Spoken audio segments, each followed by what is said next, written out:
The canoe was now approaching the land. The bay opened out, and a gap in the white surf of the reef marked where the little river ran out to the sea. The thicker and deeper green of the virgin forest showed its course down the distant hill slope. The forest here came close to the beach. Far beyond, dim and almost cloud-like in texture, rose the mountains, like suddenly frozen waves. The sea was still, save for an almost imperceptible swell. The sky blazed. The man with the carved paddle stopped. "He should be somewhere here," he said. He shipped the paddle and held his arms out straight before him. The other man had been in the forepart of the canoe, closely scrutinizing the land. He had a sheet of yellow paper on his knee. "Come and look at this, Evans," he said. Both men spoke in low tones, and their lips were hard and dry. The man called Evans came swaying along the canoe until he could look over his companion's shoulder.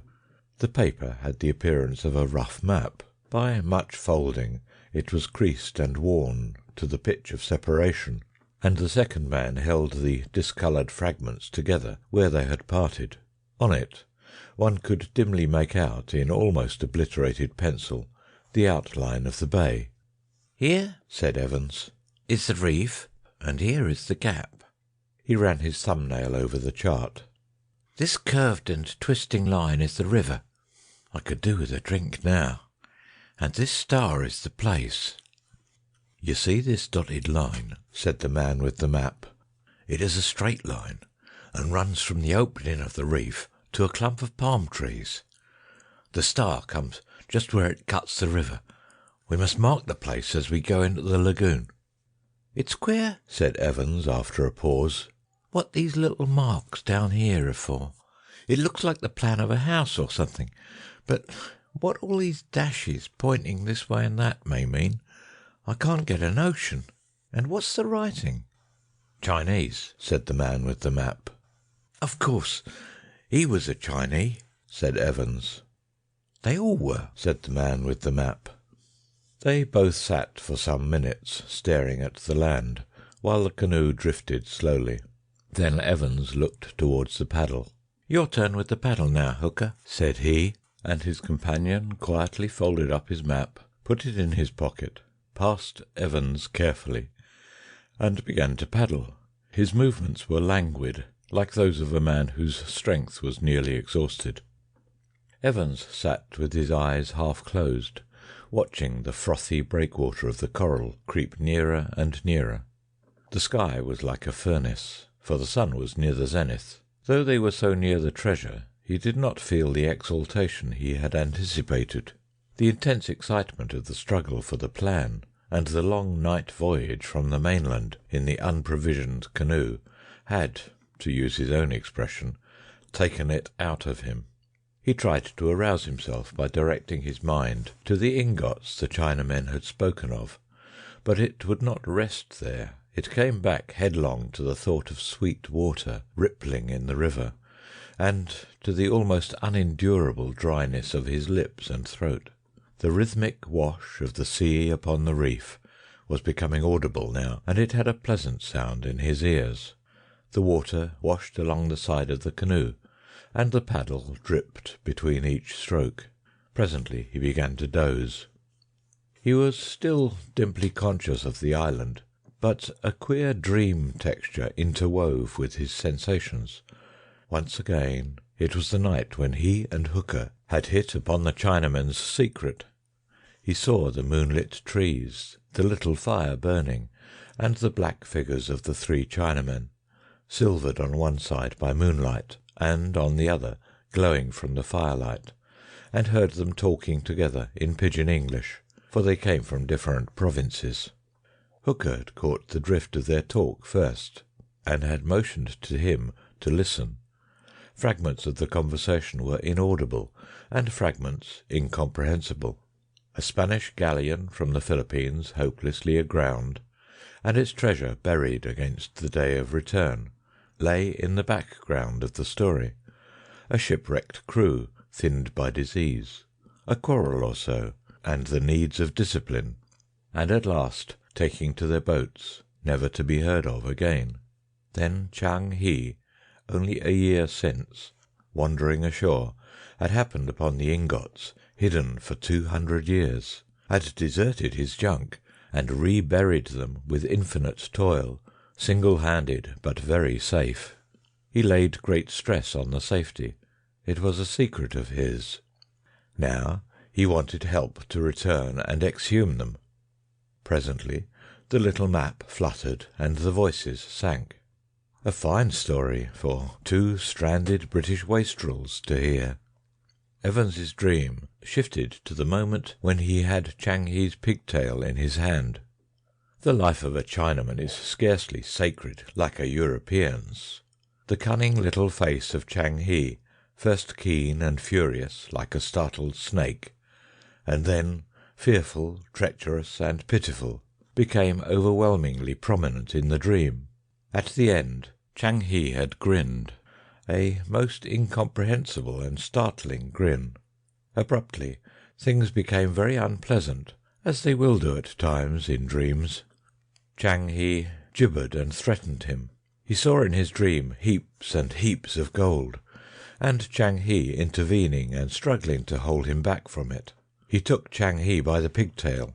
How big the yellow brute was, and how he struggled and grinned. He kept growing bigger too. Then the bright heaps of gold turned to a roaring furnace, and a vast devil, surprisingly like Chang He, but with a huge black tail, began to feed him with coals.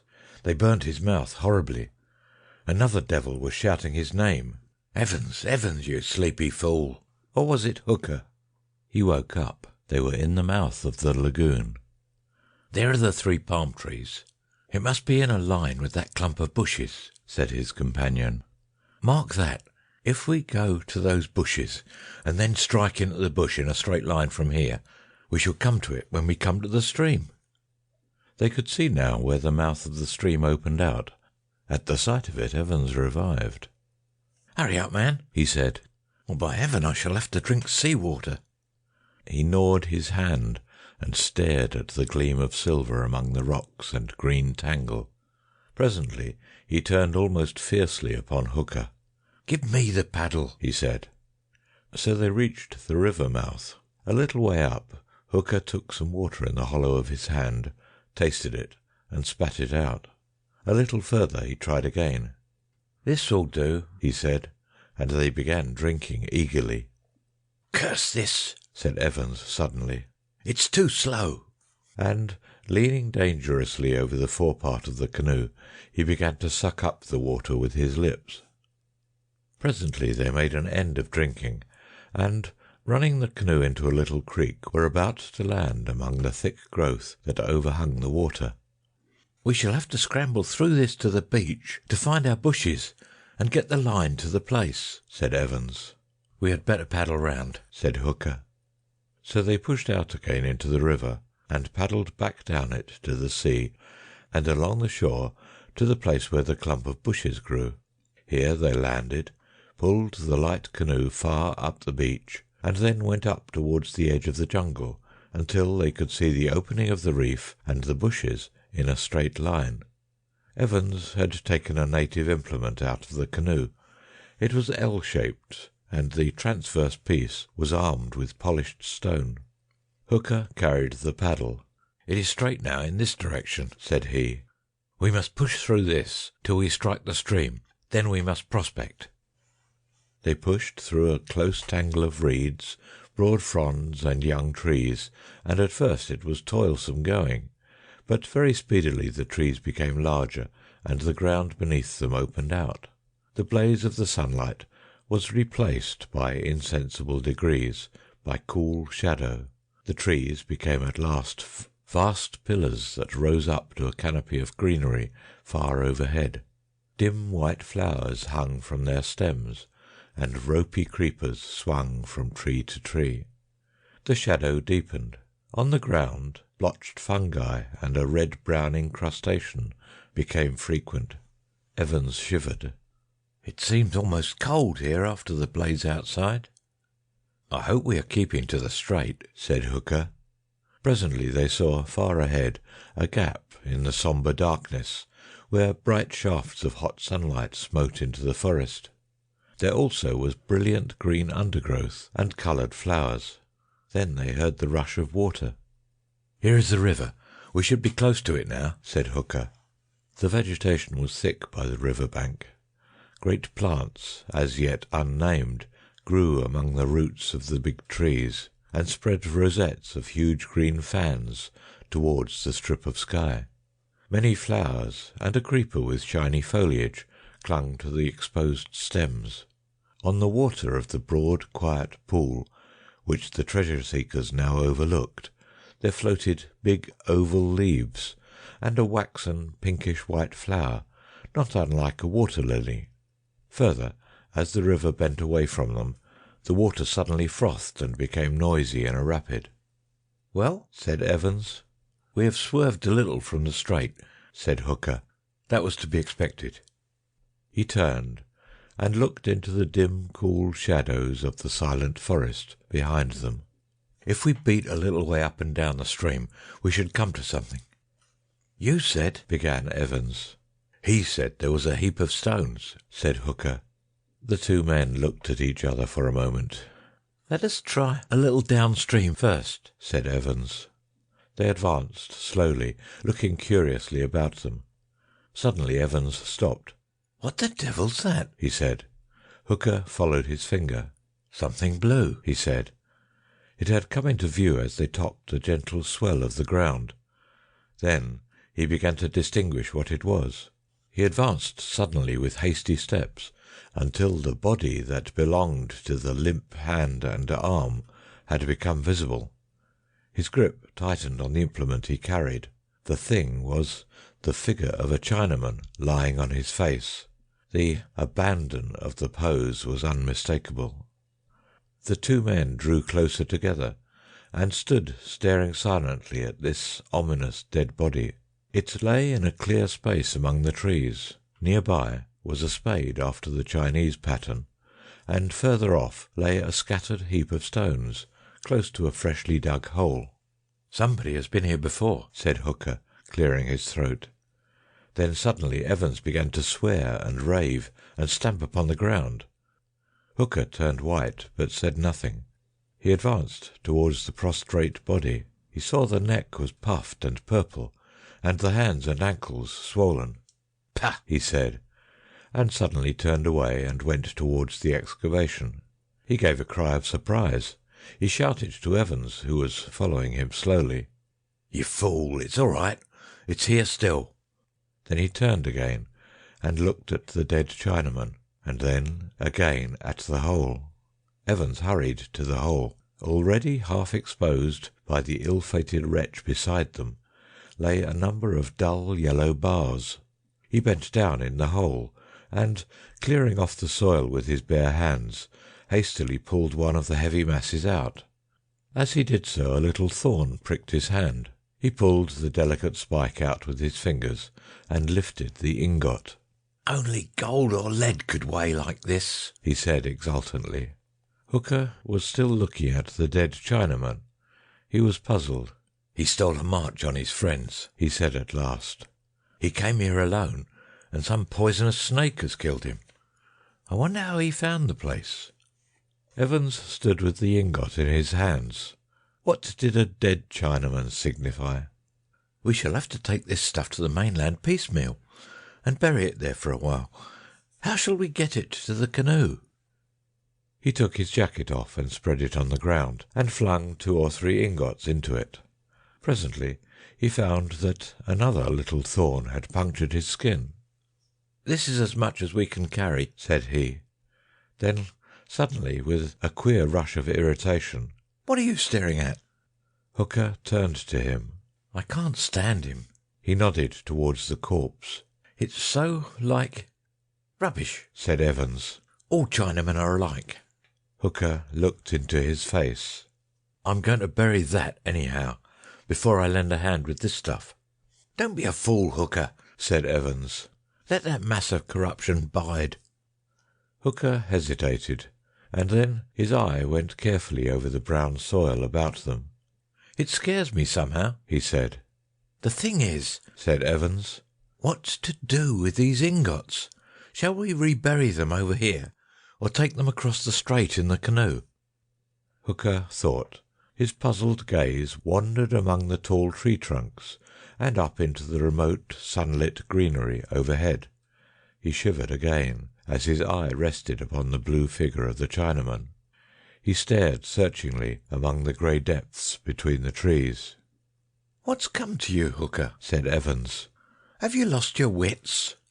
"Let's get the gold out of this place anyhow," said Hooker. He took the ends of the collar of the coat in his hands, and Evans took the opposite corners, and they lifted the mass.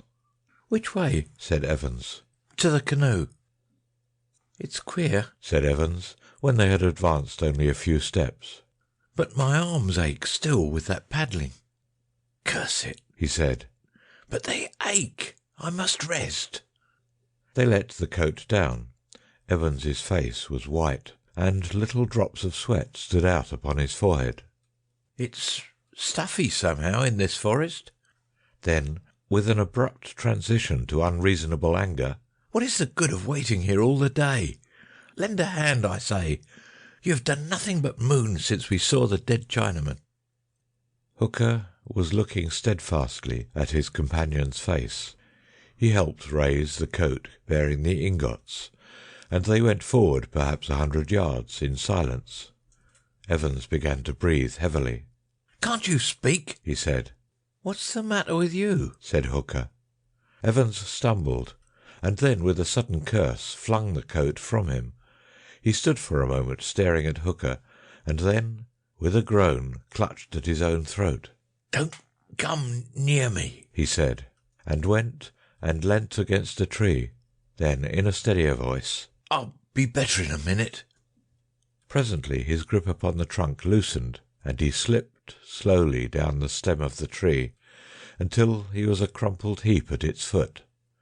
His hands were clenched convulsively. His face became distorted with pain. Hooker approached him.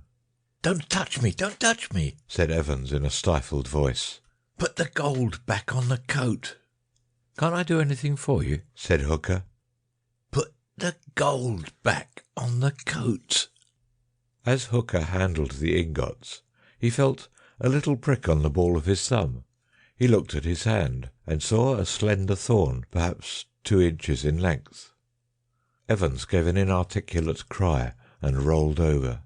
Hooker's jaw dropped. He stared at the thorn for a moment with dilated eyes. Then he looked at Evans, who was now crumpled together on the ground, his back bending and straightening spasmodically. Then he looked through the pillars of the trees and network of creeper stems to where, in the dim grey shadow, the blue-clad body of the Chinaman was still indistinctly visible. He thought of the little dashes in the corner of the plan, and in a moment he understood. "God help me," he said, for the thorns were similar to those the Dyaks poison and use in their blowing tubes. He understood now what Chang He's assurance of the safety of his treasure meant. He understood that grin now. "Evans!" he cried. But Evans was silent and motionless, save for a horrible spasmodic twitching of his limbs. A profound silence brooded over the forest. Then Hooker began to suck furiously at the little pink spot on the ball of his thumb, sucking for dear life. Presently he felt a strange aching pain in his arms and shoulders, and his fingers seemed difficult to bend.